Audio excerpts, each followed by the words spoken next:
Welcome back to another edition of the Edge podcast. Publisher Brenden here for BeaversEdge.com, joined by BeaversEdge writer and KGO radio host TJ Mathewson. It's a happy Thanksgiving week to you guys. We're coming to you on Wednesday before Thanksgiving. We'll go ahead and be posting this podcast Wednesday afternoon to get ready for the holiday weekend and Oregon State's matchup with the Oregon Ducks at Autzen Stadium on Friday night. But before that, we're going to be talking Oregon State's narrow loss to Washington and a good day for the podcast, TJ, because we got a lot to talk about and some perhaps disheartening news to start with a lot of Jonathan Smith news kind of bubbling and percolating up to the surface here in the last really 48, 72 hours. Just to kind of recap for you guys. So we had heard at BeaversEdge.com via our sister site, Spartan Rivals, which is Michigan State's rival site. They've been at the forefront of this coaching search for the Spartans and have, relayed some really good information to us. And, TJ Dillon had put on the board ahead of that game against Washington that, hey, Michigan State's narrowing things down and these are the candidates they're looking at. And it was looking like Smith was kind of their favored candidate. Then we get some reports this week that Jonathan is their top candidate. We also see Jonathan go on local radio show with John Canzano and kind of offer some cringy comments. Yeah, cringy comments, just to kind of put it in a word. A very weird comments. And then, again, Jonathan's sense of humor is kind of funny. If you go back and listen to that particular, it's like he's trying to play at humor while trying to be transparent. It definitely was a bit of an odd thing. And then, last but not least, Oregon State's got a game against Oregon this week, TJ. So just a crazy bit of information coming in this week and arguably not great information if you're an Oregon State fan, rather disheartening. Where do you stand with all this as it comes to this final week of the regular season? And then ultimately, this weekend's probably going to dictate some big-time decisions. As a neutral third party, I'll say I thought it was great for content this morning. I had to host the Joe Beaver show today on KEJO here in Corvallis. It carried us through the whole show. This one subject, and it's fascinating to look at, Brenden, because if you listen closely to how that sound clip was portrayed by Jonathan and John Canzano, it's not saying anything really, but it's not saying for certain he's here either. Because Canzano asked him, so have you been interviewing elsewhere? He didn't answer the question. Flat out did not answer the question. And there was the first question by John, I forget the exact line of questioning, but Jonathan Smith didn't say anything about Corvallis in the future. He said on staying ready for this game. That's it. That's all he said. He never said anything about staying here forever. He did not say that. This is how Jonathan speaks. This is how the process is.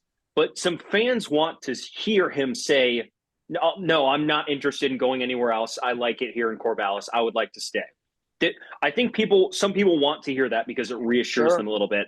Coaches have said that before and left and, lied through their teeth. Who knows? Like Dan Lanning was asked the same question last week, and he gave a very thoughtful, long answer of why he wants to stay in Eugene. Sure. He could totally be lying. He could, if the Texas A&M job offers him $15 million a year, he's like, actually, so what? See ya. Like, they're offering me $15 million. I'm going to go. The rest of that's out the door. I just thought that some of the messaging coming from Jonathan's side is not as reassuring as you would want as a fan. It's not that reassuring. It's very robotic. It's very, we're just focused on this week, et cetera, et cetera. It's like, well, the fans know you're focused on this week, but what about everything else? What about everything else? What about what next year brings and the recruiting and the schedule and all of that stuff? This is a guy like in Jonathan Smith who's going to have to sell his players on staying in this program starting next week. Next week, the pitch to his current roster of why Oregon State, despite not having a power conference home next season, is the place they should continue to play their college football. And if his name is getting thrown around all these places and there's no straight answers on interest for Michigan State or interest for another job that could potentially pop open, it's like the players read all this stuff. They're not certain Right. either. And then Right. that could lead to a whole lot of chaos once the portal opens on the 4th. I'll also say this. There's also questions on like interesting different messaging from both sides on the importance of this game on Friday, and as well as the continuation of this rivalry game going forward. It's very different things from both sides that I mean, I've definitely noticed this week. If you go back and listen to the press conferences, listen to both coaches talk about name thrown around for speculation, the importance of this game on Friday, Sure. and the continuation of the series in the future. Those three things, listen to the difference of those two and draw your own conclusion, because they're very different of the way they are voiced on both sides of this. Man, what a morning it's been. Right before Thanksgiving, I was expecting a bit of a slower news week this week, but that's not been the case, Brenden. Yeah. No, it's been an absolute SpongeBob with the houses on fire, running around, like complete chaos. Like it is not the kind of distraction you would want during your rivalry week, and not to mention you alluded to the fact that next week Jonathan's going to be pitching the players. He talked about that on Monday specifically as something that's going to happen this next Monday. So that's obviously a huge important factor in all this. And then in a very hey, send in the fire department to put out the fire a couple hours ago from Scott Barnes, Oregon State Athletic Director, which I knew a statement like this was going to be coming after the way that the John Canzano radio show comments were interpreted by the fan base and kind of thrown like wildfire on social media. We talked about it on our radio show this morning, and good little tease there is Mike, host of Rip City Mornings, Justin Myers, will be joining us later in the podcast to talk a little Oregon Ducks and preview Friday's matchup. So we'll get back to the gridiron and on the field here soon, TJ. But let's go ahead and read this statement from Scott Barnes. This was after Football Scoop had reported that Michigan State had identified Jonathan Smith as their number one candidate. Going back to our reporting from last week, TJ, we had also mentioned that heading into that game against Washington, Jonathan Smith had already conducted a virtual interview with Michigan State and was scheduled to do a second. Whether or not that second has happened, hard to say, but based on the timeline of how things are speeding up, I think it's certainly possible. Let me cut you off here, Brenden, just on that exact moment. We did have a texter text in who was listening to Sirius XM Pac-12 this morning and said something along the lines that he did. I did try getting down to the root of the source. It didn't sound ultra reliable, but somebody said on Sirius XM Pac-12 this morning it was noted at. I'll say. Yeah. So I would say, again, based on what we were able to report last week, that line of thinking sounds plausible, especially with this heating up again. And even if you're looking at this from the positive Beaver fan perspective, which I don't think is completely out of it, nothing's decided. But if you were positively looking at it, you'd go, well, his agent has conducted several interviews. If his agent was trying to make a power play for Oregon State to pay more and bring together a larger assistant coaching pool, this would be the method to do it. So, again, bit bold, but it's a business, right? And college football is a business, and we've all learned that, kind of the hard way these last couple of years. But let's go ahead and read this statement from Scott Barnes, Oregon State Athletic Director. Coach Smith and I have had ongoing conversations for more than a month regarding his future at Oregon State and our path forward for football specifically and our athletic department generally. He has embraced our short and long-term plans.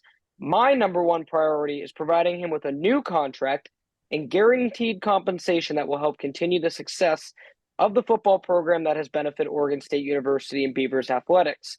Coach Smith and I have also discussed our commitment to extending assistant coaches' contracts and increasing the salary pool for his staff to retain the continuity of what they've built together for Beaver Nation. So, again, TJ, stripping that down, to me, when I saw that, it was a well-timed and very necessary statement. Sure. But at the same token, there wasn't a little extra quote below there from Coach Smith saying, I'm 100% committed to Oregon State University. Correct. Okay, that's a good note, because I honestly wasn't, when I read that on the radio this morning, that was not something I had on my mind. So good of you of right. noticing And that. That's because there have been many Pac-12 related, press releases that like when Colorado left, like when Oregon and Washington left, where Oregon State sends out these blanket statements. It'd be, here's one from Ja'Tai Murphy, the president. Here's one from Scott Barnes. Here's one from Jonathan Smith. So again, the fact that there wasn't one was a bit, not concerning, but just interesting. And then, as I read this, TJ, if you're if you're Oregon State, you've got to take this as like, to quote Michael Scott, threat level midnight. And you've got to do whatever you can to put together a new contract and a new assistant coaches pool like ASAP. So let's check some boxes right now. What needs to happen over the next 2 weeks before the portal opens? Ready? Okay. Right. So the way this week has all gone in terms of leverage to sell both your coaching staff, your head coach, and your players on coming back to this school next season. In the next 2 weeks, you need a schedule, you need an athletic budget, you need an increase in coach's salary, and you probably need more help in NIL than you have. Because if we thought the Sharks were out last year for Oregon State's roster and the lack of NIL, I mean, there is so much more opportunity now for them to say, you guys don't have a power conference home. You don't even know if you're going to be on television. Well, why don't we pay you more money to come to our program? You're going to play on network television. You're going to play in big games, compete for national championships, and you'll significantly increase your NFL profile. All in the next 2 weeks before the portal opens. All that stuff needs to get sold to all those facets. Does that not, that got to make you feel nervous as hell of what needs to get done in these next 2 weeks for you to feel any sort of confident. Because if those things aren't all out there by December 4th, what's going to stop that from everything else from happening?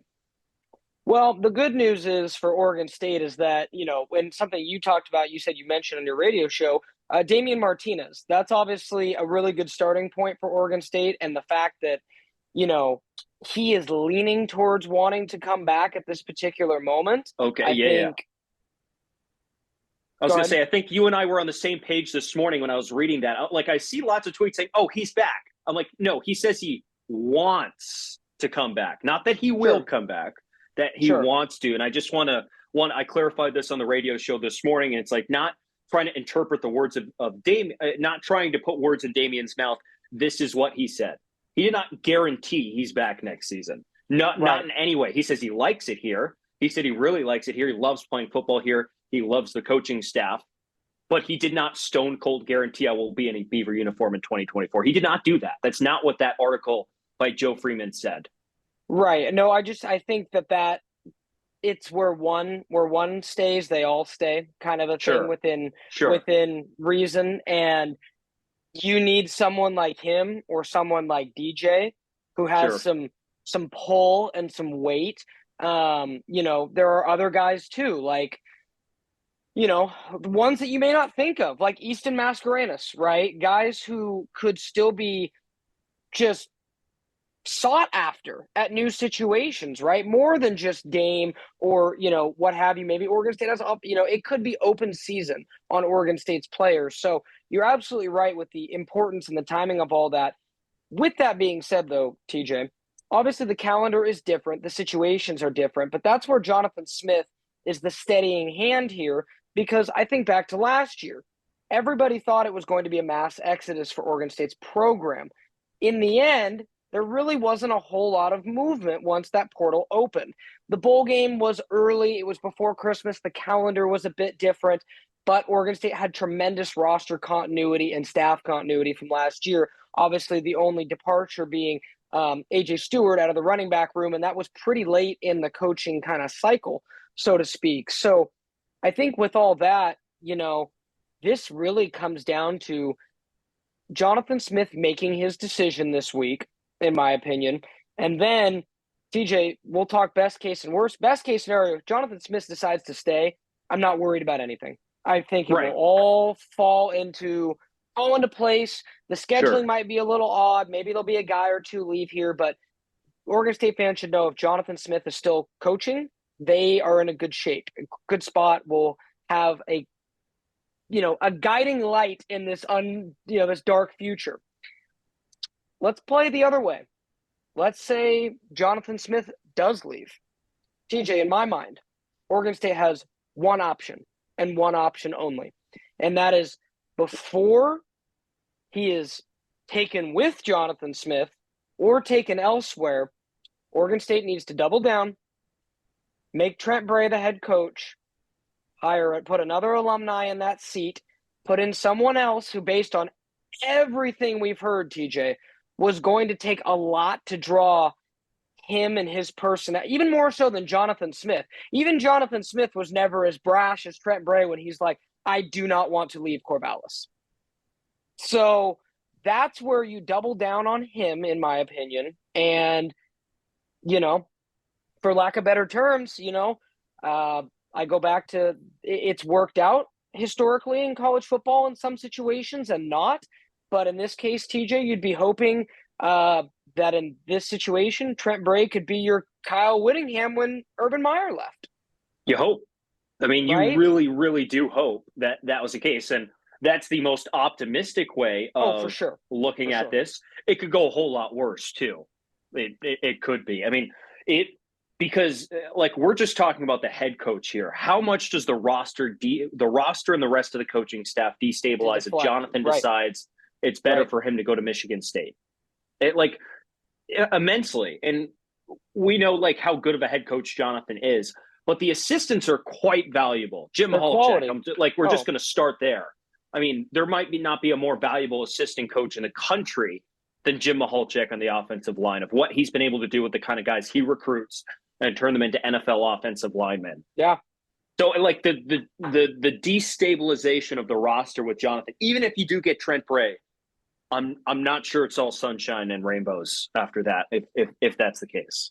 No, I think that would just be your in case of glass break for emergency. And if that doesn't happen, because again, something I mentioned to you, TJ, before we got on the podcast, if you're an up and coming young head coach, say coming off, let's just use UNLV's guy, for example, right? I believe that's Barry Odom down there. Don't quote me on that. But UNLV's guy, pretty hot name, at the, Mountain West-ish level, started to win some games, right? Could be looking to jump up to formerly Power 5. TJ, what makes a coach want to walk into Oregon State's situation that isn't an alumni who has lived it, understands it, and loves it to his bones? That's where I'm saying you're probably right with things won't still be perfect. That's where, in my opinion, you don't have any choice. You are in this Jonathan Smith alumni business right now, and I think you have to double down with that when you have someone that you have felt has been far greater than an Oregon State defensive coordinator for better part of a year. Mm-hmm. It's a good point. Schedule for next year would help. That'd be a great start. It would. A promise of a budget, a guaranteed budget. If you can continue to say we can, not that we want to, we can operate at a Power 5 level for the next at least 2, hopefully 3, 4, 5 seasons at minimum. Right. Say we can operate at that level. That's a little bit easier of a sell because you're at least able to hold water of where you are right now, at mix in a couple more Mountain West games, but you'd be around the same level of money and schedule strength, etc., as you have been for the past years. Now, if you cannot promise that, I don't know. I don't know who you'd get. I'm going to be quite honest. I don't envy people who are in the hiring position of that. I do not envy the fans who have to go through this and to see what 2 years ago was a burgeoning Power 5 football program on the upswing now be reduced to this during one of the biggest, a very, very big rivalry game coming up on Friday. Oh, it's huge. And, in this case, TJ, I'm starting to wonder if, you mentioned, the support from the university. And I think that's still something that obviously can be had. The university is almost going to need to, make a side investment into football as far as almost funding it like you're funding a class, TJ, if that makes sense, or a department, for lack of better terms, let's fund money out of this into this department kind of a thing. And, with the exception of, getting Jensen Huang from NVIDIA to become your Phil Knight. They're Oregon State's situation,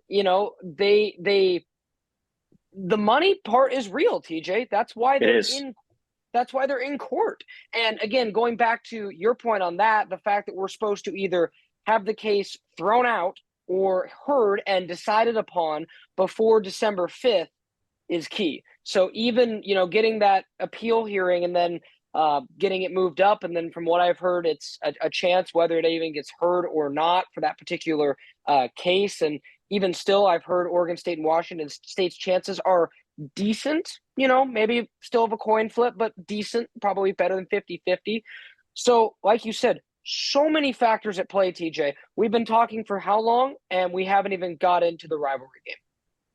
No, or the football game that just passed, which was one of the more heartbreaking losses that, I'm sure you after Saturday were a little down, and talking to Mike Parker after, and he said, frankly, on our Monday show that Sunday was one of the hardest days he's had as a Beaver announcer after what happened on Saturday and how deflating that is. And now all this circus follows it.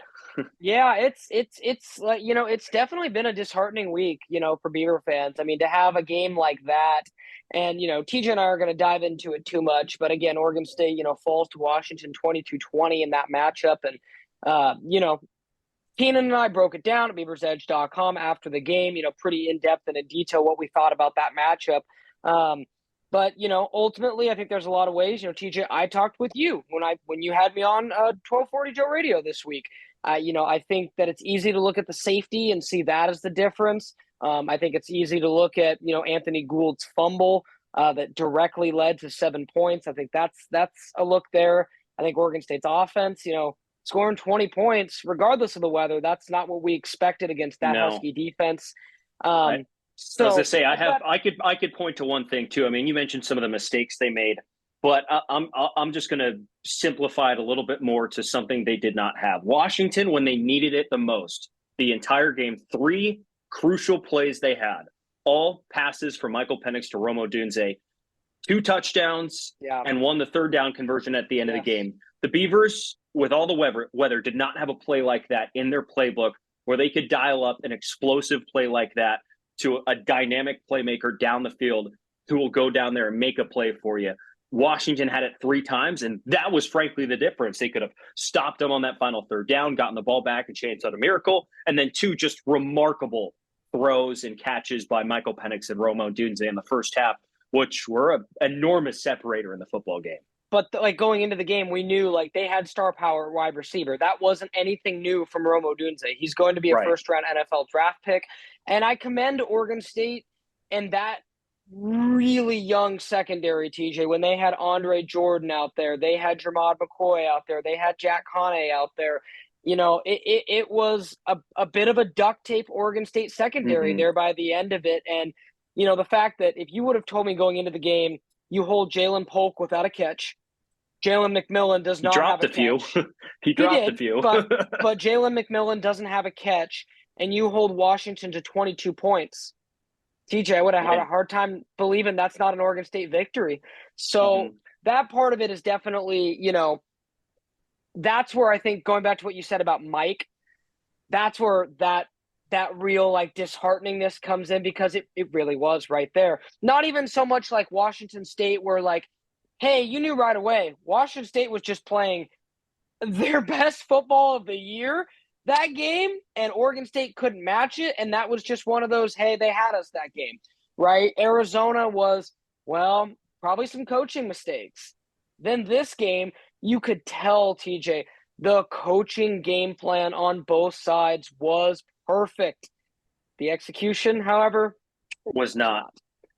And you had Washington play arguably their worst game of the season, and it still was not good enough to beat them. Arizona State probably still.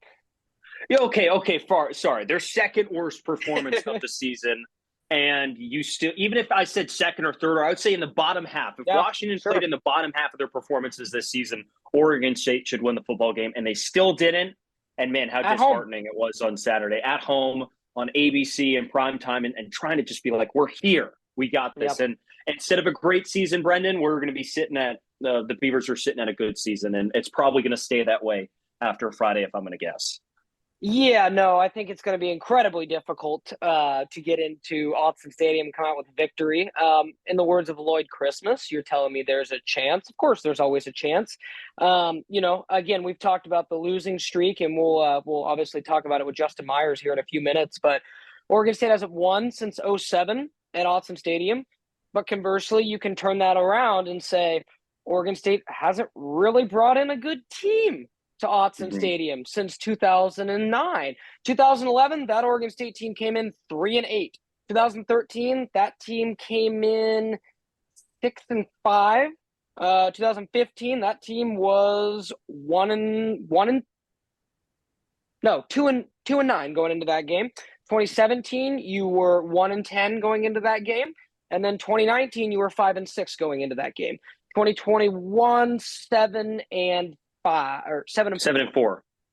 So it's marginally gotten better, but no question, TJ. Like, even strip everything else away, I'll say this: this is probably Oregon State's best team they've brought in there, and the difference is Oregon's had pretty great teams that whole stretch. Like, don't get me wrong, but like even in 19.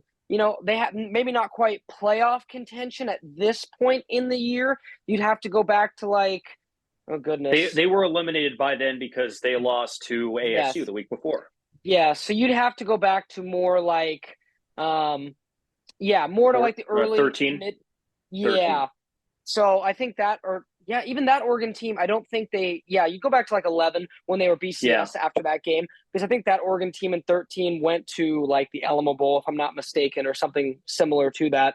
But regardless, that gives you hope. Anything can happen. You play a game, but I think, and we'll get into it talking with Justin, I think, like you and I talked about on your radio show, TJ, Oregon State's offense needs to have a Cal-like performance to have a shot in this game.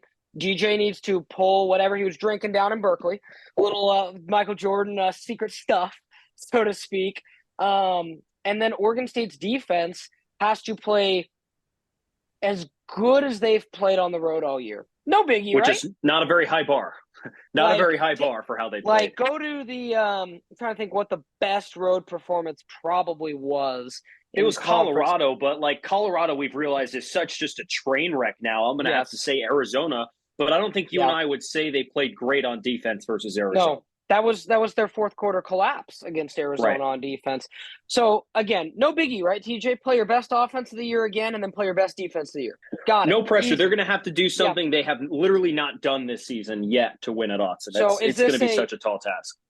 Could this, TJ, be, and before we break and get to Justin, could this be like, are we going to flash back to some black and white Notre Dame scenes, and we're going to see Oregon State, say, all right, guys, we're going to win one for Jonathan Smith on his way out the door? I mean, is that what Oregon State's like?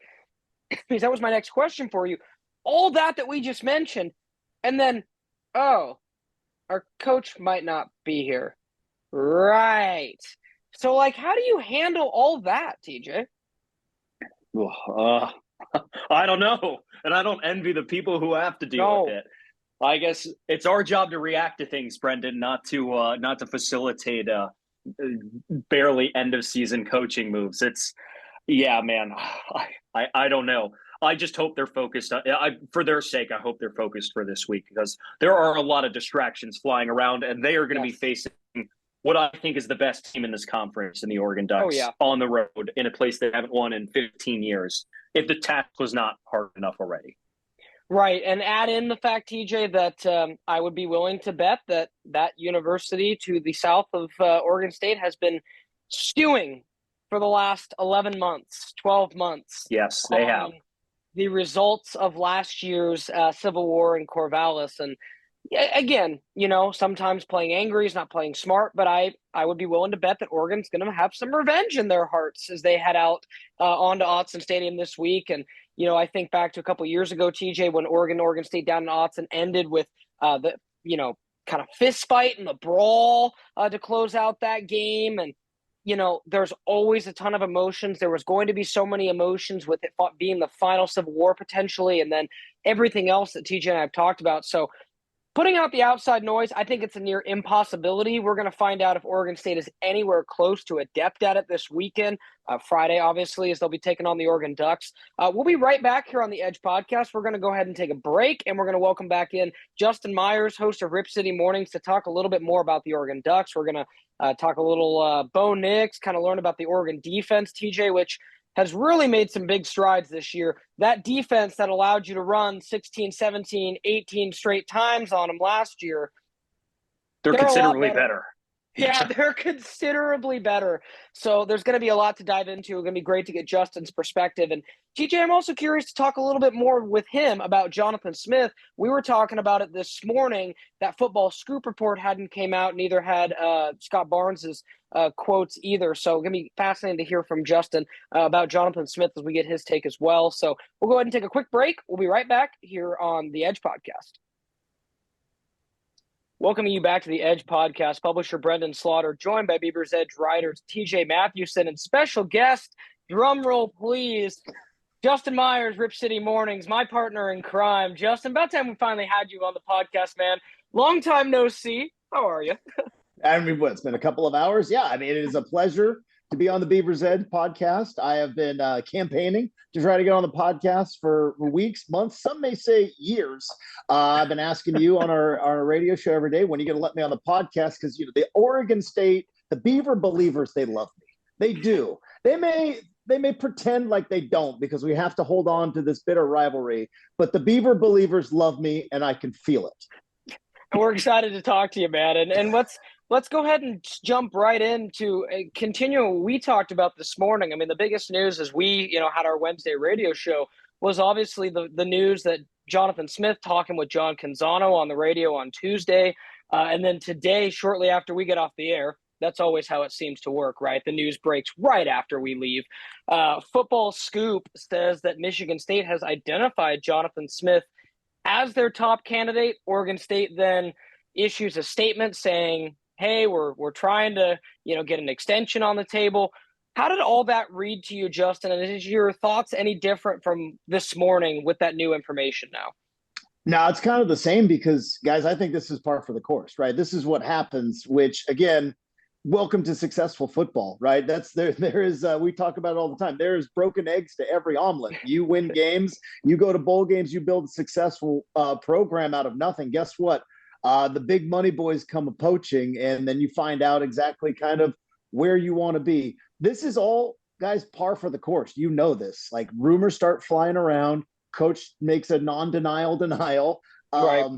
Athletic director and president throw out a, hey, we're working on something here, and we wait and see, right, to see who breaks, right? I saw, as an Oregon fan, this whole thing happened a couple of years ago with Cristobal, right? And it was happening right before Pac-12 championship game. The rumors were swirling that Miami was coming. All of a sudden, there was a whole Oregon's working on a new contract. Phil Knight was putting out numbers, and 3 days later, he was in a private airport giving a press conference via Zoom like we're doing for the Alamo Bowl, knowing fully well he's not coaching the Alamo Bowl. He was out. So it kind of makes it a little bit more real. But here's the thing that I find fascinating, and we talked about it again this morning. Can I plug our radio show a couple more times? Of course.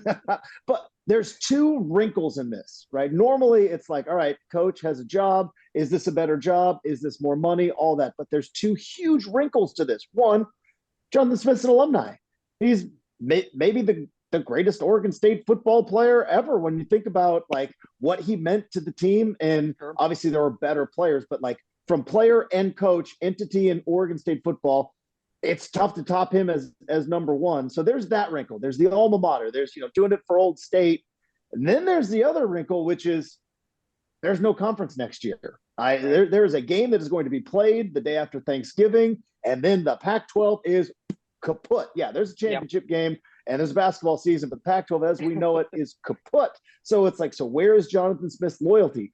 To his alma mater, to the place that he rebuilt, the place that the fan base has kind of embraced him to come back, or that competitive edge and the money that's going to become flowing in at Michigan State? It is going to be fascinating. But as terms of the stuff we have seen today, this is all par for the course. This is kind of what actually happens. And I think the big question is, how much money is Michigan State going to offer?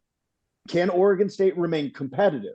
Because I don't think Jonathan Smith's going to require Oregon State to match the offer, but can they remain competitive? And I think the biggest question is, which is the big giant unknown in all of this, is can Oregon State and Washington State, in where their situation is going to be next year, compete at the top levels for national championships with an expanded college football playoff? And I think that's the question Jonathan Smith has to answer. Justin, there's also the dynamic in this game, in this matchup on Friday, where, I mean, Jonathan Smith was being courted this week. Dan Lanning was getting courted last week. It's very rare with two Power 5 programs that have been so successful and this intense rivalry where now both sides, there's rumors flying on both sides. I don't even know how to quantify it. It seemed like Dan squashed his a little bit more than Jonathan did yesterday, which I'm going to say I didn't think Jonathan did a good job of squashing it, because he was it was a little vague. It was very it was a lot about his process and not a whole lot about no assurances per se, which could be par for the course. But I just think it's so interesting that this game's going to have all this extra stuff around it, as if this isn't already important enough. And given that they'll agree to something eventually down the road. But for now, the last Civil War game they'll play in quite a while. And I don't even know how to think of that. I was curious what your thoughts of that aspect of this game is. Well, going back to kind of what you were talking about with Lanning, right, is unless you are going to do what he did, which is rare, which is I'm never leaving, right? He pulled off the Wolf of Wall Street. I ain't leaving. I'm not going anywhere, because he has that ability right now. Oregon's going to the Big Ten. Oregon has a big money booster. We all know all the realities of the situation, and he seems to be incredibly happy in Eugene and doesn't seem to want for anything as a head coach, right? You need a recruiting budget, you got it. You need extra money for assistant coaches, you got it. Dan Lanning doesn't want for anything outside of that. Guys, there's no good answer to the, hey, are you going to be here next year if you are a coveted coach, right? There's just no good answer to it. You could either lie and be like, of course I am. I'm not going anywhere. And then ultimately maybe somebody throws a ridiculous amount of money at you and you go like, well, at that point I did, and at this point I didn't. And also then there's the other part, which is what Jonathan Smith, I think, tried to do yesterday. Didn't really land the plane, but I don't think if he crashed the plane, more of a belly landing in terms of how he brought it home, which was, I'm paraphrasing, but it was almost like saying, I gotta listen. My agent has to listen. It's his business. That's the whole reason he is employed, is to be able to see what the options are out there. He gets the options to come in. I make my decision. But I have no doubt that Jonathan Smith is, just like Dan Lanning, is fully focused on this game. Obviously, you mentioned all the weight of it. I mean, two coaches coveted by other schools, both teams in the top 16 right now in the college football playoff rankings. Man, it's like they should play this game every year. You know what I mean? It's like, what a concept. I know, right? So Justin, from the Duck side, how would you want this game structured in the future? Thinking of how the Oregon athletic department, wants home games and probably they don't need to travel to Corvallis, but if you're in Duck's shoes, how would you structure this rivalry going forward? A couple of things. First off, we all just have to agree, right? It's never going to be the same, right? It's not going to be the same. No. It's going to be kind of nostalgia for nostalgia's sake, but there are some benefits. If Oregon wanted to schedule this game, say in September, much has been made, guys, of the ridiculous travel that college football teams are now going to have to do moving forward. Oregon's closest game outside of Washington and UCLA, Oregon's closest game, I believe, is Nebraska. It's not an easy flight. So to have an automatic every year in state, you hop on the bus, you get on 99, you head up to Corvallis on every other year, and to have this be a home and home, I think would be a benefit to kind of alleviate that travel. You keep the rivalry intact for the fan base, a goodwill gesture, I believe, to Oregon State. And I know all the Beaver believers listening to this go, yeah, take your goodwill gesture and stuff it, Myers. I get it. I know where the emotion is, but it would be something there for both teams to still kind of hold on to. And the other thing is, from an Oregon standpoint, now it's different from an Oregon State standpoint, but from an Oregon standpoint, like the thought process, why would you schedule a rivalry game and schedule a potential loss, right? 2 of the last 3 of these games, Oregon has walked off of Reser Stadium's turf as a loser. There have been plenty of games that I have seen as a fan of this series growing up where Oregon State has crushed Oregon's dreams. That's not the case if you play it in September because there's going to be a 12-team playoff. You still win the Big Ten, you go to the playoffs, right? We have this mentality of you got to be 11-1, you got to be 12-0, you have to find a way to win all of these. You're not going to have to in the years moving forward. You're going to have to just find a way for Oregon to get into the Big Ten championship game, win it. Even with 3 losses, you can get into the playoff. Now, for Oregon State, I don't know if that's their reality. I think if you're Oregon State moving forward, you want to run this, what is being reported, Mountain West agreement deal, like this handshake deal. If you want to be the wild card, you want to be the Gonzaga of college football, you got to find a way to win all your games, I believe. And I don't know if it benefits Oregon State scheduling, but also there is a money factor here. It's a big draw. You can sell the TV rights. You can sell the sponsorship of it. I don't know. Crazy thought. Maybe we bring the name back. I don't know. Maybe it's too soon. I don't know. I don't want to bring that up. But, you know, there is a way to kind of market it and make some money. And we all know that at this point in time, nobody's going to turn down any extra money. I think it benefits both schools playing this game, but I don't know, again, if the emotions are going to allow that to happen. Yeah, no, for sure. Some great points there, Justin. And going back to Coach Smith, I'm curious what your take is on this from this perspective. I saw this put out on social media, and I thought it was a very interesting point. Looking at both the last 2 coaches who left Oregon and went to new situations, and then the fact that it was reported that, you know, 2 of the biggest pieces of information that Jonathan Smith's 2 biggest mentors gave him in Mike Riley and Dennis Erickson was their biggest regret was leaving Corvallis when they did. You look at Oregon's situation and what you've been a part of, you've seen coaches leave for what looks like maybe a greener pasture, only to see it kind of blow up in their face. So I'm curious, is that something that Jonathan Smith needs to weigh and determine if, because and I've told you this week, there are jobs that I see and go, yeah, that makes sense. Michigan State, it still just doesn't make sense to me from that perspective of like, I'm going to leave this perfect situation I have at an alumni school, as you mentioned, all those things, for a school that would never be more than 5th or 6th in the Big Ten pecking order? Yeah. I don't know where TJ is from. Brenden, I know you and I are both native Oregonians. We grew up in this state. We grew up in this part of the country, and we are a patient group when it comes to college football. We still expect, you know, progress, but we are a fairly patient group of people. And you look at the history. Let's just go real quick, brief history on Oregon and Oregon State coaches who have left. All right, 1998 happens. Mike Riley leaves the first time, goes to San Diego Chargers, drafts Ryan Leaf. How'd that turn out? NFL, shoot him up, spit him out. Dennis Erickson comes in, has the highest heights of any coach at Oregon State ever, decides, I'm going to try the 49ers again. Yep, didn't work. Shoot him up, spit him out. Went to Idaho, went to Arizona State. Had some success at Arizona State, but nothing like it was at Oregon State, nothing like the Fiesta Bowl. And Arizona State chewed him up, spit him out, never reached the heights he got in Corvallis. Mike Riley comes back, decides to go to Nebraska. We all know what happened at Nebraska.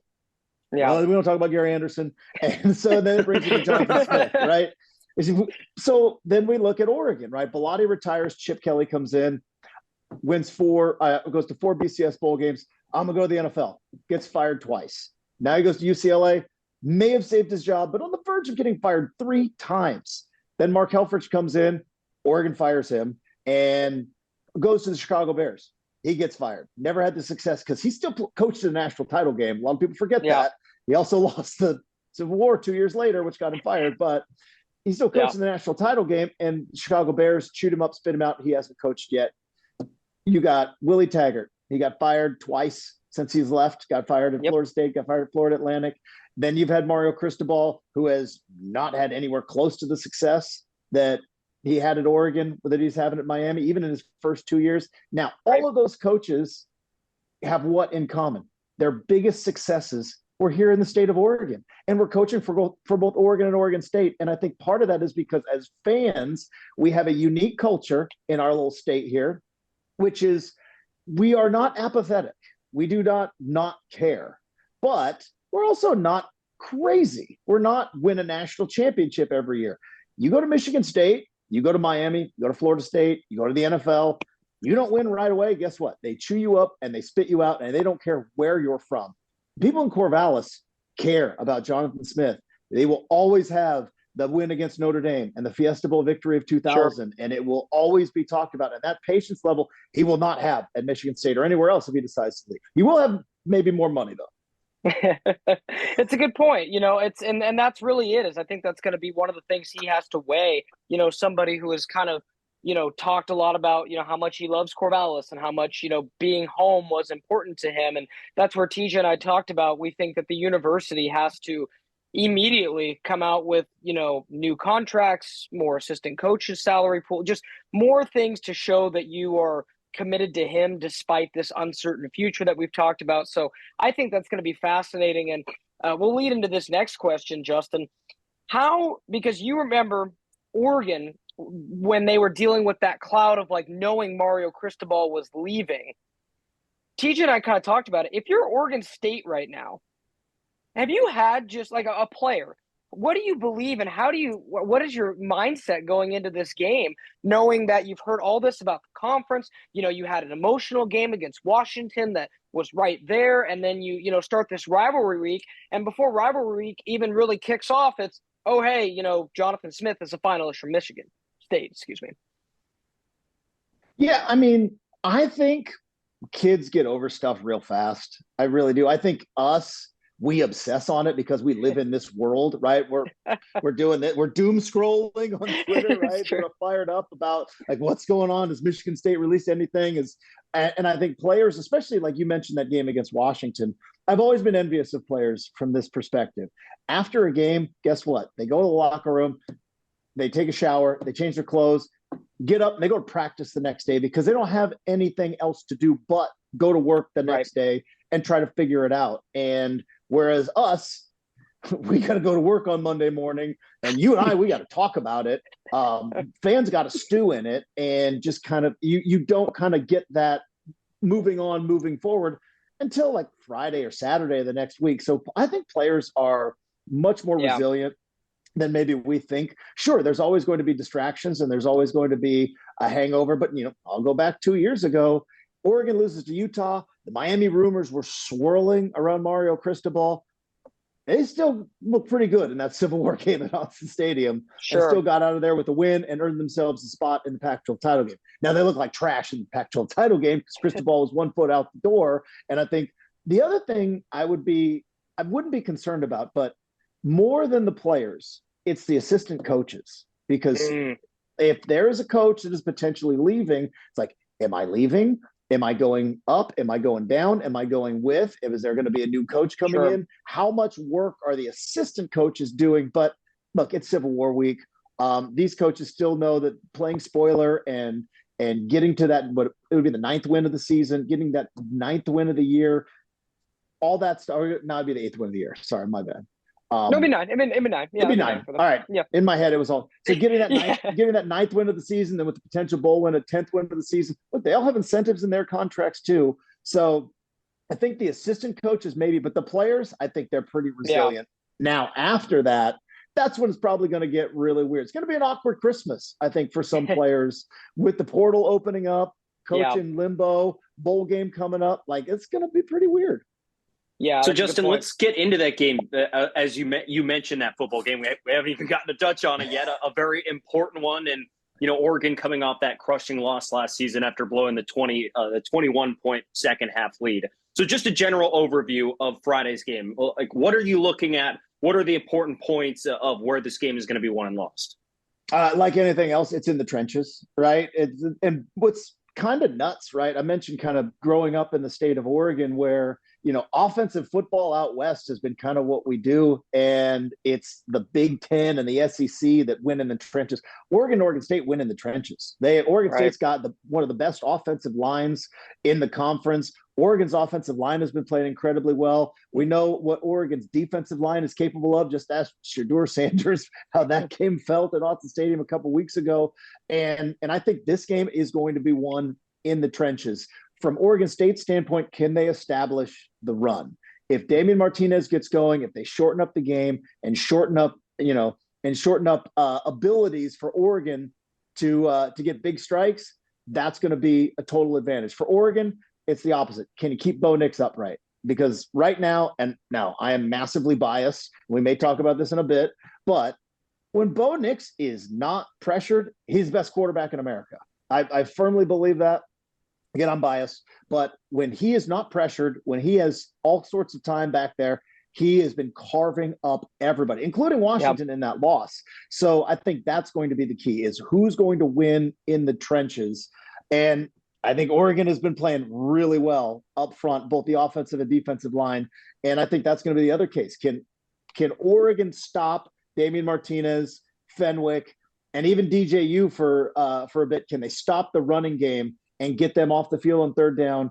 And I think on the opposite, it's going to be, can Oregon State get to Bo Nix? Can they pressure Bo Nix and kind of put some pressure on him to maybe make some faster decisions that he's been having to make these last 5 weeks, where he's been just carving teams up? Is there a weakness on this Oregon roster? Like, I'm trying to look at it, and I'm looking up and down. I'm like, this is one of the most complete teams in America. If you were to pick something that they could struggle at, what would it be? Two things. Field goals. They missed a field goal, pretty big field goal against Washington. They couldn't get the snap off of the field goal against Arizona State. They missed a field goal against USC. So field goal kicking has been and then, guys, let's just call it what it is. Is Dan Lanning going to lose his mind on fourth down at some point in one of these games? That's their biggest weakness.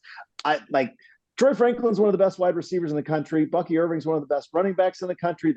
Their defensive backfield through the transfer portal is elite level. The only thing that gets in Oregon's way, and you saw it against Washington, is either some special teams issues with field goals, and when they decide to get a little too aggressive and when they go for it on fourth down, that's Oregon's weakness. And like anything else in rivalry games, right, it's going to be turnovers. And if Oregon eliminates the turnover battle, I think they're going to be pretty comfortable in this game. But that's the weakness. It's fourth down decisions by the head coach, and potentially you need a winning field goal. I don't know of a lot of Oregon fans that would feel very comfortable with that. Let me ask you this, Justin, as a self-described Oregon homer that you say that you are, heading into this game, what makes you nervous about Oregon State? Because the one thing I have seen on social media is it seems like, Duck Twitter, which you and I talk about a little bit, kind of feels like this is a shoo-in game. So, again, Oregon is a 14-point favorite at this point. TJ and I have talked about it. We probably like them to win this game, too. It's probably what we ultimately pick. But what makes you nervous about Oregon State or this matchup with so much on the line? Guys, I'm old, and I've seen too many of these games, all right? I've seen too many of these. Now, it's a Friday this year, which I hate, but we don't have time to talk about that. But I've seen too many of these Civil War games where one team, especially Oregon, comes in, couple touchdown favorite, has got the advantage of every spot on the field and walks off a loser. I've seen it with my own two eyes. I've lived it in this rivalry, and that's what makes me nervous, is that they say you throw out the records, right? It's an old cliche. You throw out the records. They never say that in the Oregon-Washington game, right? That's never been a thing, right? Yeah. Washington, when they stunk, Oregon beat them every single time. When Oregon stunk, Washington beat them every single time, put up 70 points, tried to get it all back in 1 year. When Oregon and Oregon State play each other, you throw out the records, because I can go back to plenty of years where Oregon has had better talent and they couldn't get off the field because this rivalry game just brings that. I mean, I don't have to. Again, we can go back to 2007 when they couldn't get a field goal off at Autzen Stadium. The last time the Beavers walked off. Again, you go back to last year. Oregon was absolutely rolling. Oregon State couldn't throw a forward pass last year and just decided, we're going to run it 17 straight times right down your throat. Like, that kind of stuff makes me nervous. I go back, the 2000 game, right, where Oregon had Joey Harrington and was just one win away from getting back to the Rose Bowl. and got absolutely punched in the mouth when he threw 5 interceptions and then lost a fumble as well. I go back to 1998 when they went to double overtime and we all learned who Ken Simonton was. Like, I've lived this, boys. All right. I've lived this rivalry my entire life to know. All right, and I'll take it back to one last one, 1994. Brenden was not on this earth yet. TJ, I don't know if you were on this earth yet. I was on this earth. All right. Oregon in 1994. Remember Kenny Wheaton, the pick? They beat Washington. They are 1 win away from the Rose Bowl. Oregon State stunk that year. They were terrible. They were 1 year away from firing their head coach in Jerry Pettibone. Most of your listeners to this podcast probably know exactly what I'm talking about. That was a 1-possession game. Oregon needed a last-second screen pass touchdown to Dino Filia in the 4th quarter because they were down. Oregon was down in the 4th quarter with about 3-4 minutes to go with the Rose Bowl on the line at then Parker Stadium and an Oregon State team that had no business playing with a team like Oregon, who was ranked and on their way to the Rose Bowl. That's what makes me nervous, is that this game, there is something magical and mystical that just kind of hangs over this game, which again, I will try not to, keep bringing this point up, is why it's a tragedy that it is ending the way it is right now as a rivalry. We can play it in September all we want, but it's not the same as it's going to be on Friday. And it's a tragedy that's ending. No, I couldn't agree more. And just a couple final things before we let you go. Justin Myers, Rip City Mornings, joining us here on the Edge podcast. Justin, you mentioned Bo Nix. Is he your pick for the Heisman right now? And just how has he been able to, you talk about the offensive coordinator change with Kenny Dillingham getting hired at Arizona State this offseason. They bring in Will Stein. How has Bo just been able to take his game to an even higher level than we saw last year? A couple things. 57 college football starts. We'll do that for you, right? You hear that a lot from NFL guys, like NFL quarterbacks. They're like, the coordinator doesn't matter. It's all kind of the same stuff. They just use different terminology. Sophomore in college, that's going to be a big deal. Your offensive coordinator leaves. Super senior, like Bo Nix, who has not only been a super senior, but started from day one and has been nothing but a college football starter, barring injury. Like, different coordinator, it's all kind of the same stuff. And plus, if you listen to Lanning and you listen to Stein, they say he's kind of a coordinator on the field. He knows the offense. They hired the coordinator to kind of enhance Bo Nix's ability. So there's that. To answer that one part, here's the other part. This is going to be my Heisman bid. First off, all full disclosure, I have a financial interest in Bo Nix winning the Heisman. I may have made a wager in Las Vegas in July, which would be the greatest bet of my entire life. He is telling the truth, folks. He's telling the truth, folks. I might retire from gambling if I pull this one off. But there's 3 things to a Heisman Trophy, I believe. There's 3 things. There is team success, there is statistical success, and there is narrative.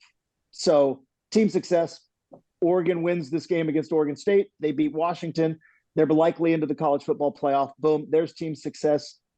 Statistical success, Jaden Daniels is the only quarterback in the country that's even on par with Bo Nix and Michael Penix. And even Michael Penix isn't quite there in the same realm as he's throwing 78% completion percentage with nuts. 2 interceptions on the season and a mess of touchdowns. So statistical. And then there's the narrative, right?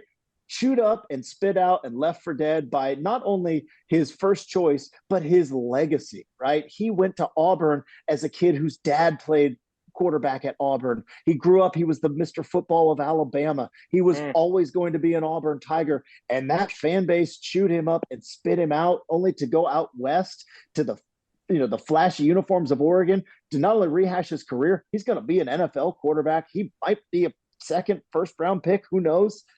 Narrative, he wins. Statistics, I think he's tied. Team success, we'll see. But those are the 3 things, and that's why I think he wins the Heisman.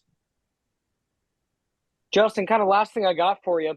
Right now, as we sit here recording this podcast on a Wednesday, is Jonathan Smith Oregon State's coach when you and I return to Rip City Radio on Monday morning?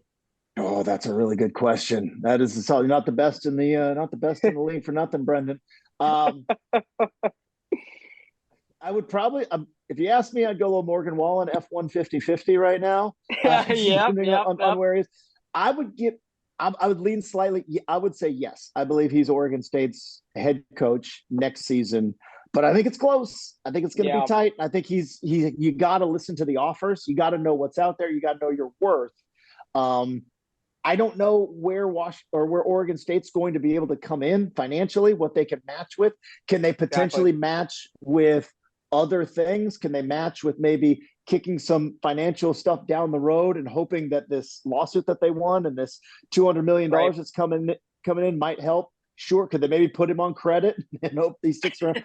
But yeah, if you were to ask me right now, gut feeling, I think he's the Beavs coach next year. Yeah, it's going to be fascinating because I think there's so many things that are going to be at play. I mean, not only do we have a holiday tomorrow, Justin, and then as you mentioned, no time to get into it, but last gripe, because you and I won't get a chance to talk, still hate the game being on Friday too. I'm right there with you. I wish this was a Saturday game, but you'll be down there. I'll be down there. TJ will be down there. It's going to be cold on Friday night. Make sure to bundle up there if you're heading down to Autzen Stadium. But figures to be a emotional matchup, as Justin mentioned. Always a interesting time when those two teams take the field, and it's going to be a fantastic atmosphere down there at Autzen Stadium. And we're looking forward to bringing you coverage at BeaversEdge.com. Big shout out to Justin Myers for joining us on the Edge podcast. Glad we got you on, Justin. Enjoy your Turkey Day, man. And who knows? Maybe our paths will cross in Eugene on Friday. We'll see. Who knows? Potentially. And a happy Thanksgiving to all of you. Real quick, though, not to hijack your podcast here. TJ, you know this dude does Cornish game hens on Thanksgiving. You realize that the Slaughter family No, I had no idea. They do Cornish game hens. So he said Happy Turkey Day, but he doesn't mean it. He means this Happy Cornish. Brendan's a hypocrite. What? Day. Hey, they're cooking downstairs, man. They're rolling. They're already they're marinating and getting to be where they need to be, man. But no, Justin is true. It is a factual statement. There will be no turkey consumed in the Brenden household tomorrow. At least, it's definitely an entertaining way that we handle Thanksgiving. But again, big shout out to Justin Myers for joining us in this edition of the Edge podcast. Have a good rest of your week, man. Enjoy the game on Friday, and we'll see if we link up down there. And big shout out to TJ Mathewson for joining me as always. TJ, I'll see you down there as well, my friend. Have a good rest of your week. And for everyone, thanks for tuning in to this edition of the Edge podcast.